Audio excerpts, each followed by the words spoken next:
440장 찬양하겠습니다.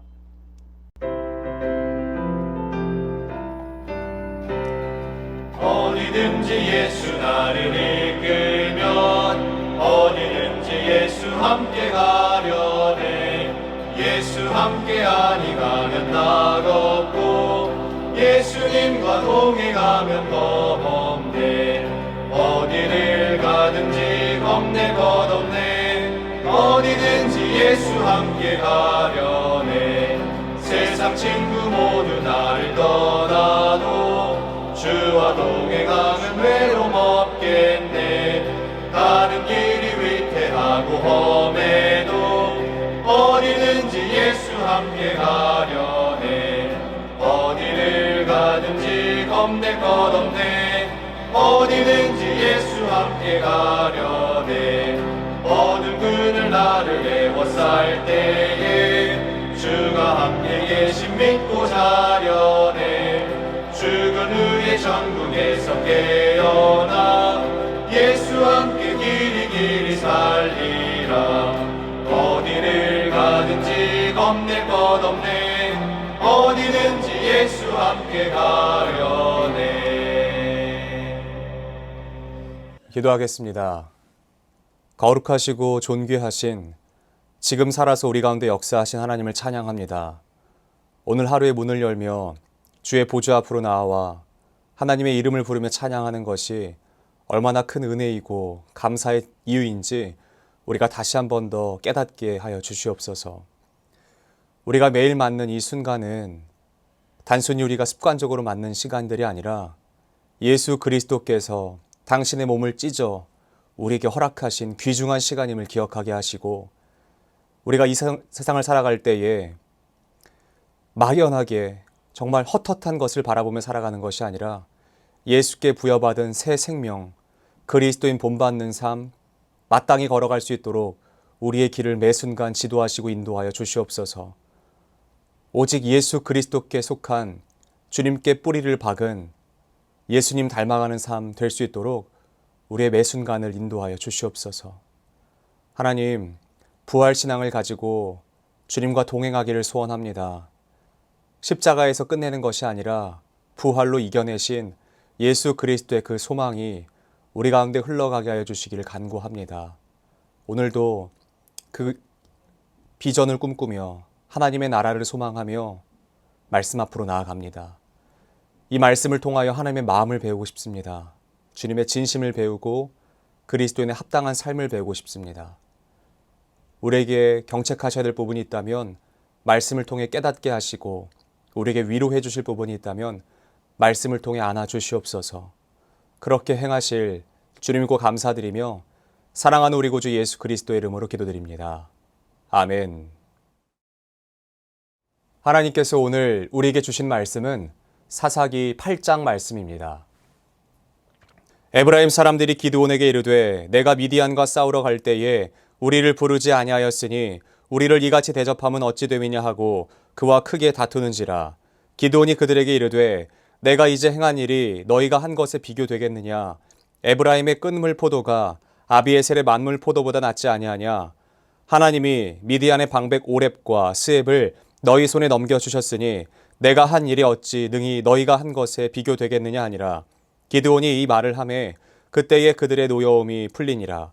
기드온과 그와 함께한 자 300명이 요단강에 이르러 건너고 비록 피곤하나 추격하며 그가 숫곳 사람들에게 이르되 나를 따르는 백성이 피곤하니 청하건대 그들에게 떡덩이를 주라. 나는 미디안의 왕들인 세바와 살문나의 뒤를 추격하고 있노라 하니 숫곳의 방백들이 이르되 세바와 살문나의 손이 지금 내 손 안에 있다는 거냐.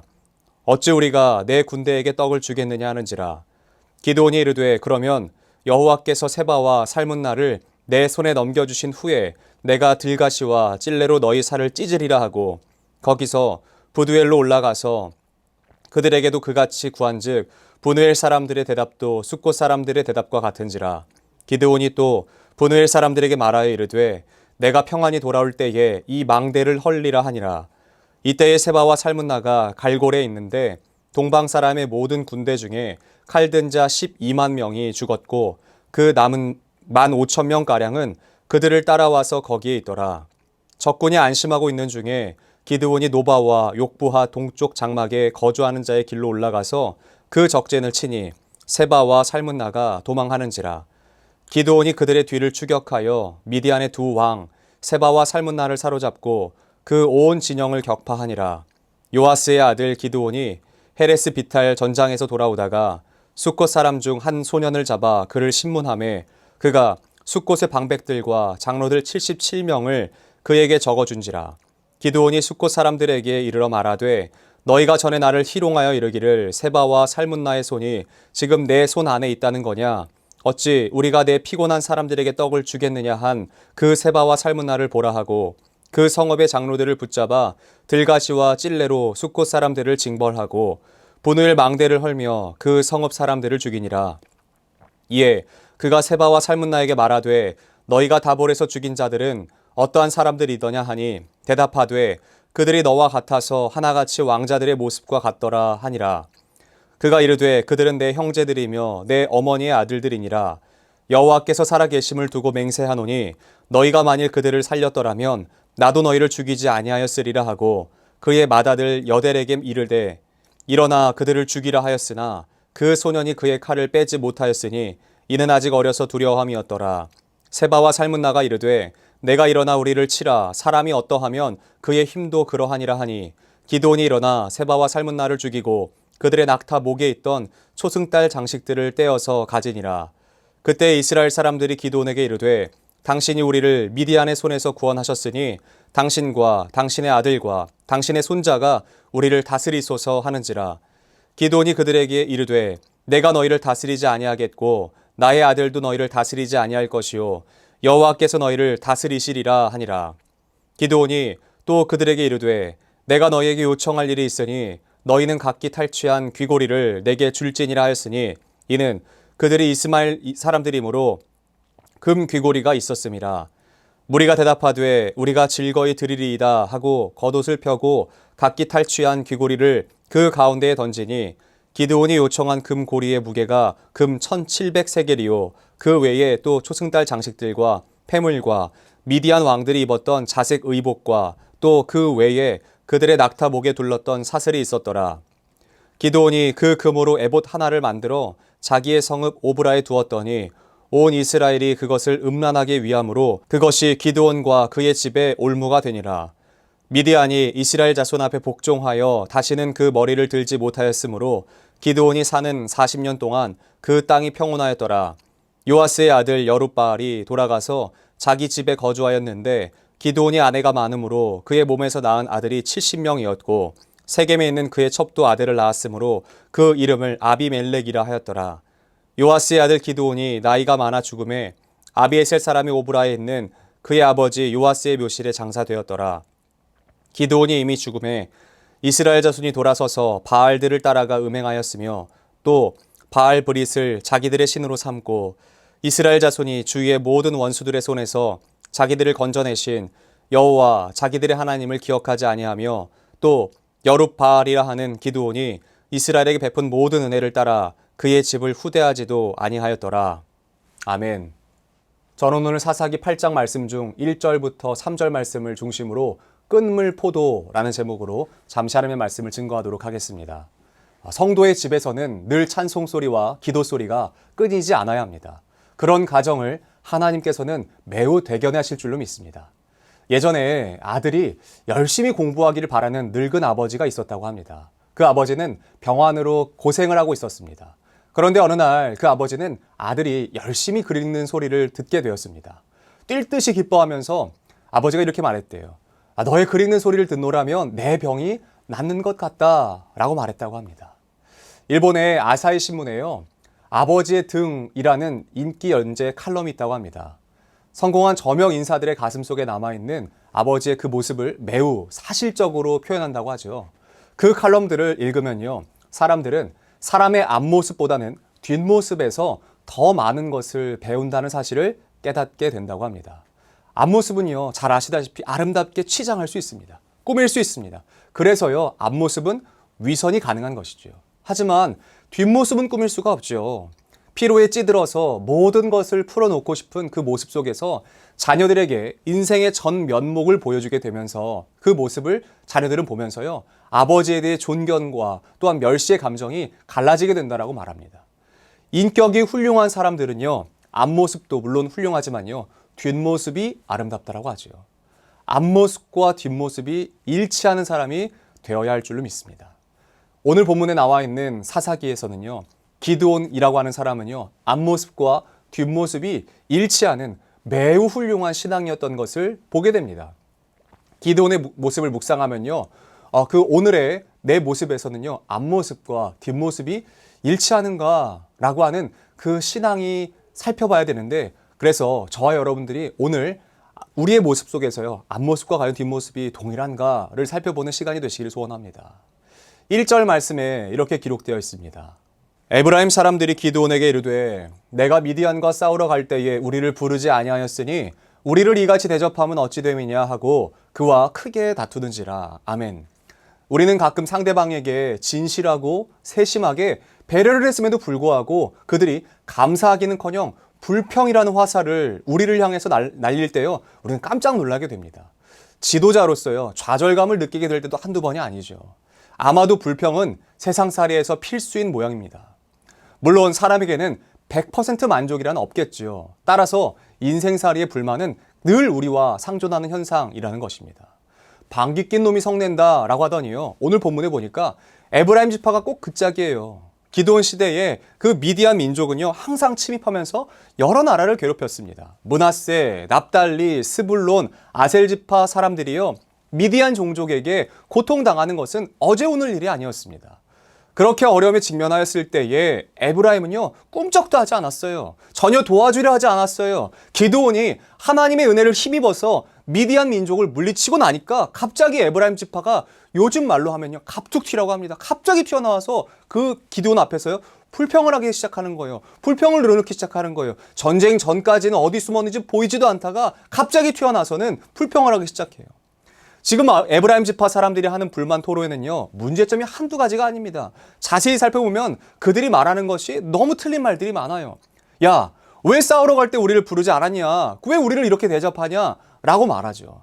여러분 잘 아시다시피 전쟁 중인데 어떻게 대접해요? 가족이 힘들면 무조건 그냥 힘을 보태야 되고, 친구가 어려우면 그냥 도와주는 게 그냥 인지상정인 것이에요. 그런데 그 도리는 다 저버리고 같은 민족이 전쟁하고 있는데, 곤욕을 치르고 있는데 왜 안 불렀어 우리를? 왜 우리를 대접하지 않았어? 라고 말하는 경우는 여러분 무슨 경우겠어요? 에브라임 지파 사람들의 이런 불만은요, 일종의 그 우월감에서 비롯된 것입니다. 에브라임 지파는 야곱으로부터 축복 기도를 받을 때부터 특별한 대우를 받았던 것 같습니다. 창세기 48장 말씀에 이렇게 기록되어 있습니다.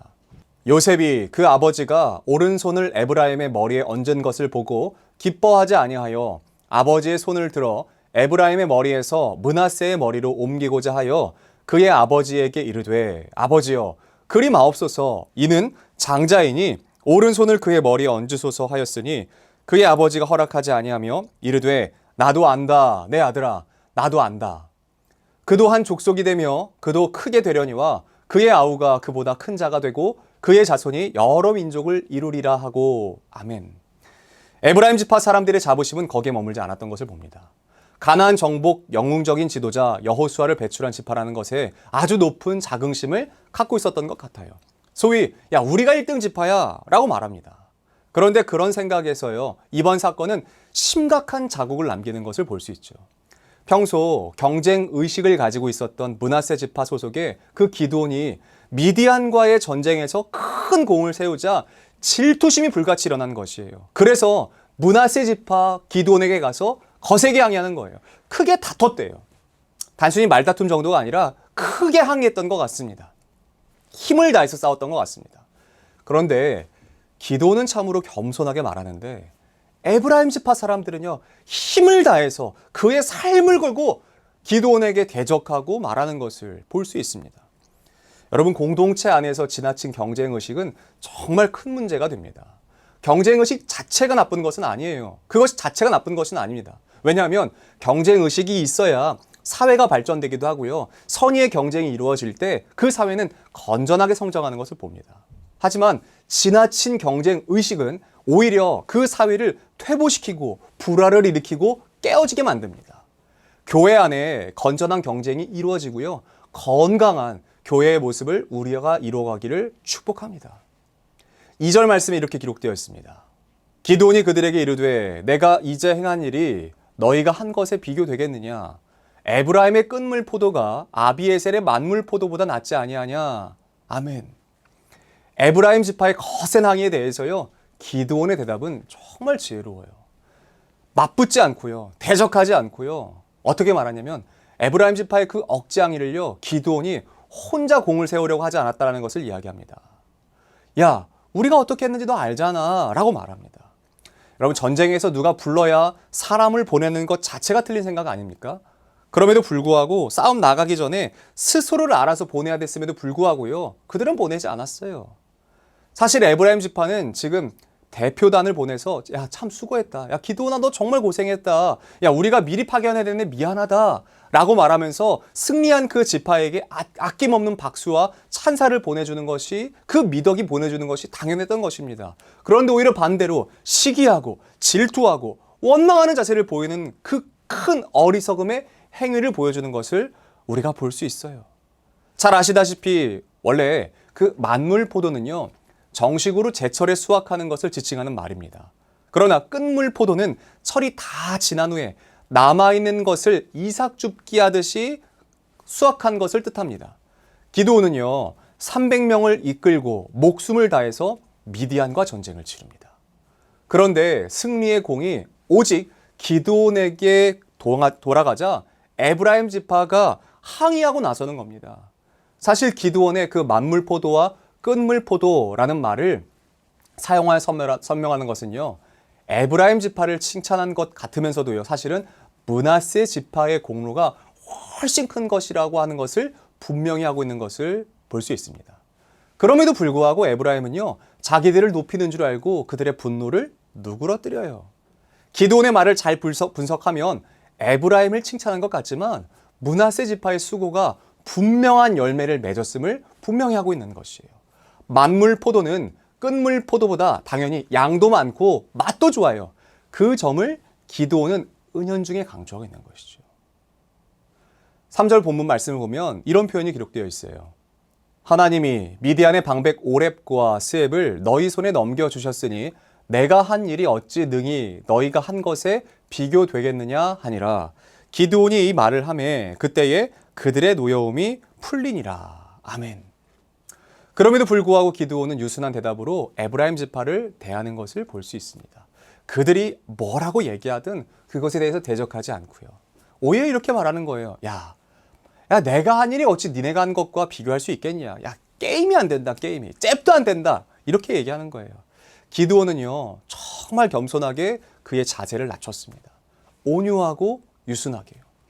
에브라임 지파를 향하여서요, 그들의 자존심을 오히려 세워주었어요. 그리하여서 에브라임 지파의 노여움은 순식간에 풀려지는 것이에요. 자칫 이스라엘 지파 사이에 내분으로 이어질 수 있었던 분쟁거리가 기드온의 겸손한 지혜로 말미암아 완벽하게 해결되는 것을 볼 수 있습니다. 사실 분노라는 것은 자기를 알아주지 않는 데서 일어나는 경우가 허다합니다. 나를 인정해주지 않을 때 일어나는 경우가 허다합니다. 옛날에 배고픈 것은 참아도 배 아픈 것은 못 참는다라는 말이 있죠. 우리 민족만 그러는 것은 아닌 모양입니다. 이스라엘 사람들도 그랬나 봅니다. 에브라임의 분노에 찬 항의에 기드온은 참으로 유순한 태도와 말로 당신들이 나보다 훨씬 낫다. 네가 나보다 훨씬 낫다. 라고 고백하고 있는 것이에요. 저는 오늘 잠언 기자의 말씀을 빌어와서요, 성도님들에게 이런 마음이 있기를 축복합니다. 잠언 15장 1절에 이렇게 기록되어 있습니다. 유순한 대답은 분노를 쉬게 하여도 과격한 말은 노를 격동하느니라. 25장에도 이렇게 기록되어 있죠. 오래 참으면 관원도 설득할 수 있나니 부드러운 혀는 뼈를 꺾느니라. 아멘. 사랑하는 성도 여러분, 우리가 살아가다 보면 불가피하게 다른 사람과 대립해야 될 때가 있을지 모르겠습니다. 아니요, 반드시 있을 것입니다. 그때 우리가 어떻게 해야 될까요? 지금 오늘 보신 것처럼 에브라임 지파처럼 맞닥뜨리고 대적하고 항의하고 거세게 비난하면서 나아가야 될까요? 아니면 그 므낫세 지파의 작은 자처럼 여겨졌던 정말 용사 같지 않았던 기드온처럼 오히려 겸손하고 유순하게 공동체를 살리기 위해서 그를 낮추고 그들을 오히려 높여줬던 것처럼 그렇게 살아가야 될까요? 공동체를 위해서 화목한 태도를 지니고 유순한 말로 분노를 느그러뜨린 기드온의 지혜를 본받는 오늘 하루가 되시기를 예수 그리스도 이름으로 축복합니다. 사랑하는 하나님, 에브라임 지파가 기드온에게 따지러 왔을 때 기드온도 대항할 수 있었습니다. 오히려 그들을 짓밟을 수도 있었습니다. 그럼에도 불구하고 공동체를 살리기 위하여 오히려 기드온이 겸손하게 자기 자신을 낮추고 에브라임 지파를 높여주며 칭찬했던 것을 봅니다. 하나님, 우리의 삶에 왜 이렇게 대적들을 만날 경우가 없겠습니까? 왜 어려움을 만날 경우가 없겠습니까? 그때마다 우리가 겸손하게 주의 보좌 앞으로 나아가게 하시고 기드온을 품었던 말씀처럼 그 마음처럼 유순하게 또한 그들에게 인정해주며 나아가는 그 모습을 배우게 도와 주시옵소서. 우리 이어서 주님께서 가르치신 기도로 오늘 예배를 마치도록 하겠습니다. 하늘에 계신 우리 아버지, 아버지의 이름을 거룩하게 하시며 아버지의 나라가 오게 하시며 아버지의 뜻이 하늘에서와 같이 땅에서도 이루어지게 하소서. 오늘 우리에게 일용할 양식을 주시고 우리가 우리에게 잘못한 사람을 용서해 준 것 같이 우리 죄를 용서하여 주시고 우리를 시험에 빠지지 않게 하시고 악에서 구하소서. 나라와 권능과 영광이 영원히 아버지의 것입니다. 아멘.